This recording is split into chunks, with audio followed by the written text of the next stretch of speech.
Takže nazdar, já vás vítám u dnešního videa. Dneska to bude sklízecí video, teď mi nějaká muchnička svině vlítla do oka. Takže moment, já si musím vyvlabat.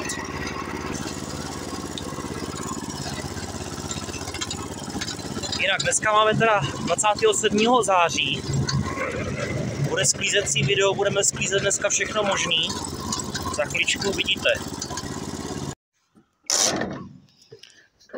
Tak, dýňátka dneska jsou na řadě. Tam je ta největší. Tadyhle ta, tak to jsem zvědavý, jak skočí do vozejku, protože ta bude docela těžká. No jinak letošní úroda je docela pěkná, já jsem spokojený. Jsou to krásný dýně, je to odrůda Goliáš. Tady jsou ještě nějaký malý mezi tím, ty už sežerou slepice, to už nebudu ani uskladňovat. No vlastně všechny dýně nám sežerou slepice. Nevím, my to nějak moc nejíme. Je z toho akorát dobrá polívka, to je jediný. Mám tady nějaký kabačky ještě, to už všechno odtrhám, teďka hlásí docela intenzivní mrazejky přízemní, takže, nebo ne intenzivní, ale četné mrazíky. Tady mám jednoho melounka, ještě vodního, ten nevím, jestli dozraje, to asi spíš ne. I zní už dobře, no. Nevím, uvidíme. To jsem udělal pitomost, já jsem ty melouny vysel strašně pozdě. Takže asi píchnu telefon na stojánek a jdem to urvat. Kurva, tady máte nějaký papírky, vole.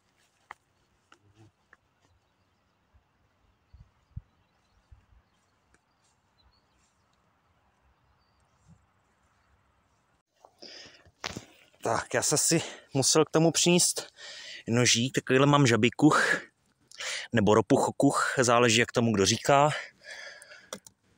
Je lepší to vždycky odříznout, protože když urazíte tuhle tu stopku, tak ta dýně odsud začne hnít. Což já nepotřebuji, já potřebuji, aby mi ty dýně vydržely aspoň do toho února.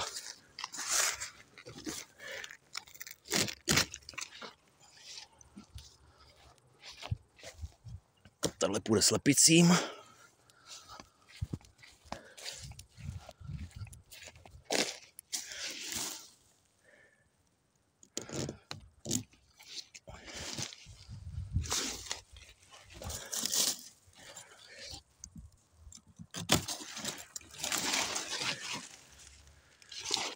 Nějakou špinavou čočku.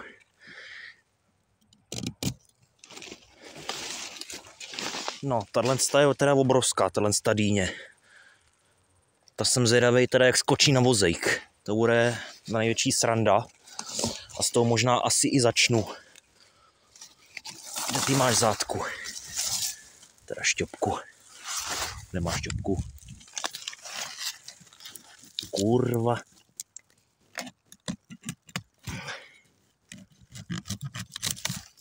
Kde tohle, co to sakra? Tamhle schovaná. Jo, přerušil jsem ji, dobrý. Tak. Tady to je taky strašně velká, ale zralá. Je hodně veliká a hodně těžká je. No, tady ty malý to pak už ulámu, říkám, to dostanou hnedka slepičky. No, teďka přijde ta největší sranda, naložit to.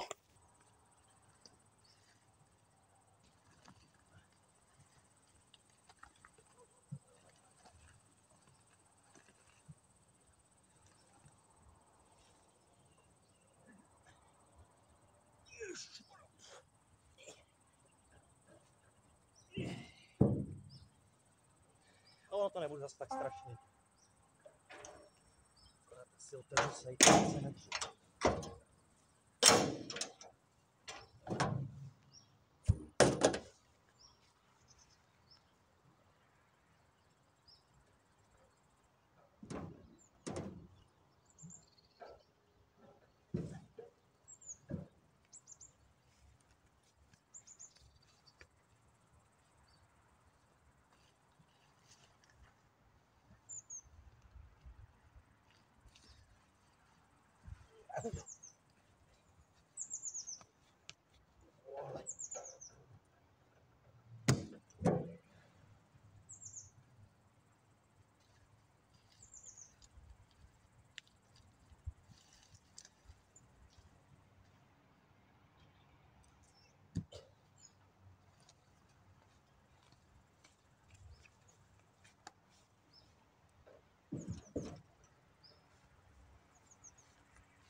Takže byla to dřina, ale bylo to lehčí, než jsem si myslel. Jsem si myslel původně, že se mi to bude klouzat v rukách, že to tam prostě, že to bude mizerný. Ale dobrý. Dýně mám na vozu teda, takže ještě orvu pár kabačků, no a giganti. Takže se vidíme u těch gigantů.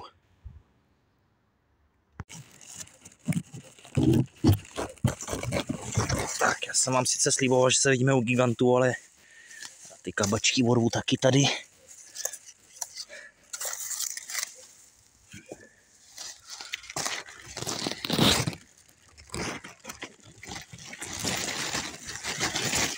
Normálně dřevnatělí.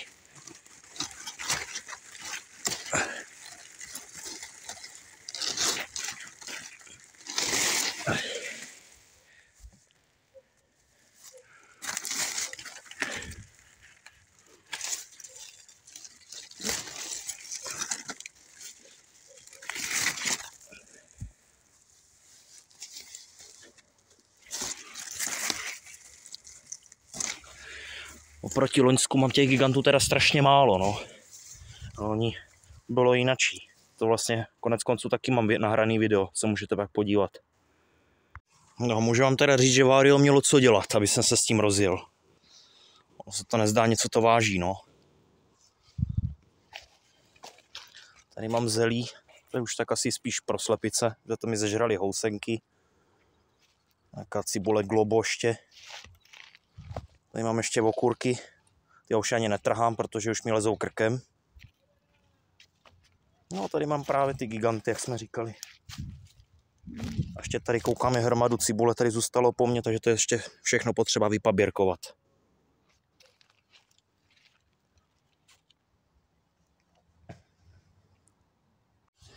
No, tak já mám teda sklizeno. Nějak jsem to tam tak všelijak napíchal komicky, ty kedlubny a tohle ty věci.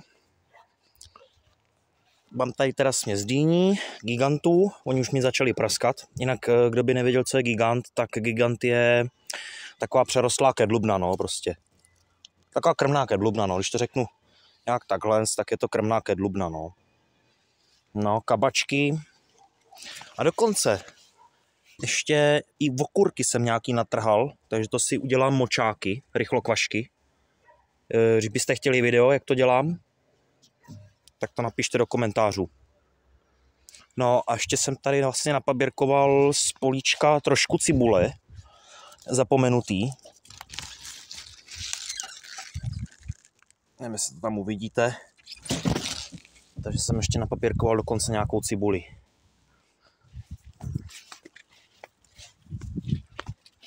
No, nechal jsem tady záměrně přerůst plněný cukety, zelený cukety, abych si z nich mohl udělat pak plněný cukety masem.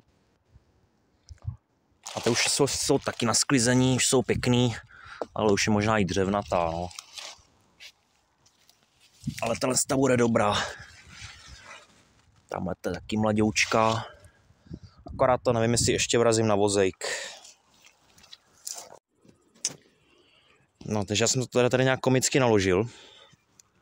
Už vám to natáčím po druhý, protože mi sedla kamera. No, takže jak vidíte, no, to je jako komicky všechno napíchaný, takže se budu muset pomodlit, aby mi to po cestě nepopadalo. Tak se vidíme na farmě. No, zelí tady ještě nechám.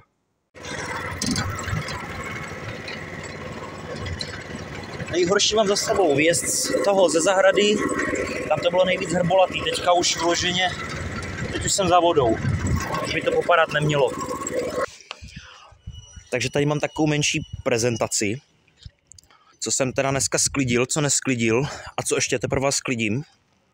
Takže můžete vidět krásný giganty, úplně nádherný. No, abyste mi věřili, že ta velikost skutečně není nafejkovaná, jo, tak takhle, když do toho takhle píchnu krabičku cigaret, tak sami můžete vidět prostě, jak je to veliký, jo. To je vlastně odrůda gigantu, která má až 6 kg, což tyhle mají víc, to jako je tak. Nakonec jsem teda ty cukety taky utrh. Kabačky, říkám, tady nějaký okurky. No a ještě bych to dneska viděl, že vyrejpu ten pórek. Což by taky nebylo špatný. Je taky pěkný ten pórek. No, takový normální, no. Jako nemůžu říkat, jestli je pěkný, je prostě normální. Nějaký jsou menší, nějaký jsou větší.